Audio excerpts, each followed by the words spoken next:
Hello everyone, আমি প্রীতি। তো আমি বললাম যাওয়ার জন্য রেডি হয়ে নিলাম, গ্রিন কালার ড্রেস পরে অ্যান্ড লিপস্টিক চটপট লাগিয়ে নিলাম। অলরেডি অনেক লেট হয়ে গেছে, তবে চটপট বেরিয়ে গেলাম আমি, দিদি, দাদা ভাই, বাবা মিলে, সবাই মিলে। আর সবথেকে টুইস্ট ব্যাপার হচ্ছে আমরা অটোর পিছনে বসেছিলাম।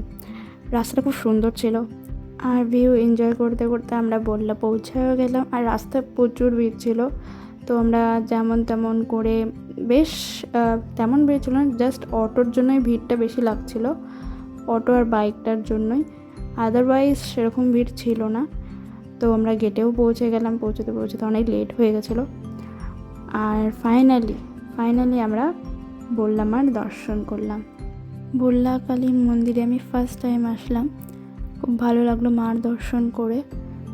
আর দেখা করার পর মাকে দেখা করার পর আমরা ঝটপট বেরিয়ে গেলাম, টুকটাক হালকা ফুলকা খেয়ে দিয়ে।